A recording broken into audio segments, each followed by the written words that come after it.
Hai, Assalamualaikum warahmatullahi wabarakatuh. Saya Ruby Puspita, saya sebagai guru PAI di SMA swasta di Kota Bandung. Nah, di sini ada pertanyaan, bagaimana sih batasan guru dengan murid laki-laki gitu ya?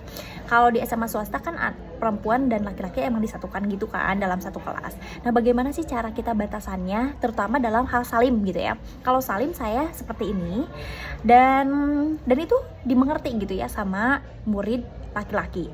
Dan bagaimana sih, apakah komunikasinya nyampaikah atau kita suka bercanda? Kita suka bercanda dan menyampaikan informasi dengan jelas. Kita suka bercanda emang, tapi bercandanya dalam hal jarak, seperti itu, jaga jarak, dan jaga juga, tetap aja jaga perilaku, sikap, dan ucapan ya tentu aja. Tapi kita fine-fine aja kayak gitu. Jadi bisa menempatkan posisi antara jarak guru atau murid dan jarak speech antara guru wanita dan ikhwan gitu. Nah, terus apa sih yang perlu diperhatikan nih dalam ketika masuk kelas? Ketika masuk kelas, saya memperhatikan bagaimana aurat saya tertutup. Tangan, takutnya kan ini terlihat auratnya, saya pakai handsock yang dimana ini dicantelin gitu ke jempol supaya lebih hati-hati ketika ngangkat kayak gini, tidak kelihatan auratnya. Saya juga memakai daleman ciput yang panjang yang masuk ke dalam gitu ya, dimasukin ke dalam sehingga tidak terlihat kerudungnya. Dan saya itu sebelum masuk ke kelas itu harus berkaca dulu. Tujuannya apa? Bukan karena gaya dan sebagainya, tapi untuk merapihkan. Dikhawatirkan kita terlihat rambutnya, nongol rambutnya, terlihat tangannya gitu ya, kos kakinya dan sebagainya. Kita harus perhatikan itu sebelum masuk kelas kayak gitu. Lalu bagaimana sih dengan guru lain gitu ya, terutama di guru SMA itu ya banyak gitu ya, guru ikhwan, akhwat gitu ya. Bagaimana sih kalau salamnya ya sama aja gitu ya, seperti ini. Kadang kita tuh udah punya udah mengerti kayak ikhwan dan akhwat itu ada batasannya untuk salim gitu ya. Mereka udah pada mengerti, dan ketika kita kekeh dan teguh pendirian untuk salimnya seperti ini, mereka mengerti kayak gini dan tidak paantol gitu ya istilahnya mah kayak gitu. Dan mereka ada yang ngejudge nggak sih atau soalim gitu ya, soan enggak ada yang kayak gitu, alhamdulillah. Karena kalau guru kan udah dewasa ya, udah mengerti kayak gitu. Jadi selagi gurunya seperti ini, mereka mengerti seperti ini kayak gitu juga gitu.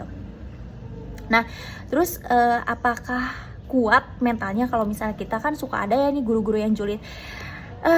Pasti ada ya, tapi itu kan di belakang. Dan kita tuh segimana kita kuatnya kita, mental kita untuk menerima itu semua gitu ya. Karena insya Allah udah terbiasa gitu ya di sekolah, di mahad, di kuliahan seperti itu. Jadi saya itu ingin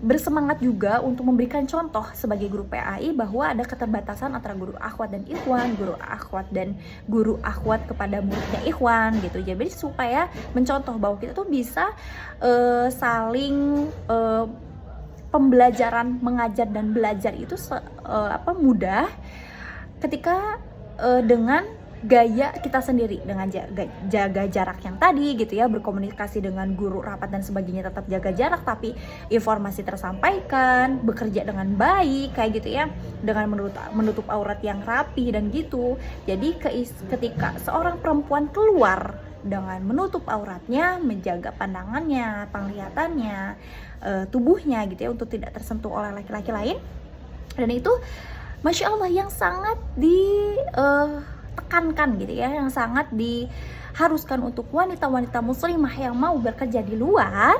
Kalian boleh, tetapi kalian harus menjaga aurat kalian, pandangan kalian, ucapan kalian dan sebagainya. Itu sulit, tentu aja sulit, tapi ketika kita ketika kita terbiasa, ketika kita kuat, teguh pendiriannya, bahwa orang lain itu melihat dan akan segen.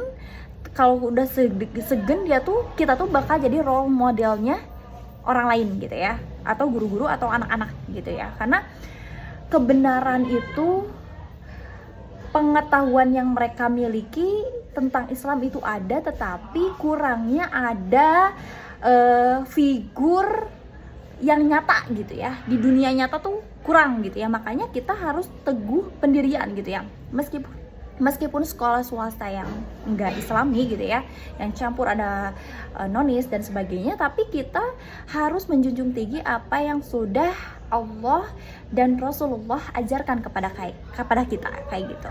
Ini sih yang membuat aku teguh pendirian dan mental baja lah istilahnya mah kayak gitu ya. Maka pejuang-pejuang wanita yang bekerja di luar sana, yuk kita semangat yuk untuk selalu mengaplikasikan apa yang Allah suruh, Rasulullah suruh, para wanita-wanita yang solehah ajarkan, cerita-cerita yang wanita-wanita solehah yang ahli surga, yang berada di luar tapi dia menjaga dirinya kayak gitu.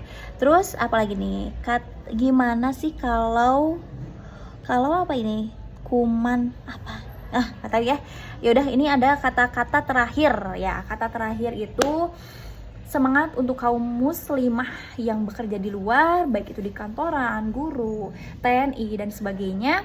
Sebisa mungkin kita menutup aurat, dan itu harga mati ya, harga mati kita sebagai kaum muslimah yang mau diakui di dunia dan di akhirat gitu ya. Karena ya Allah, pengen sekali kita sebagai umatnya Nabi Muhammad diakui di dunia dan maupun di akhiratnya.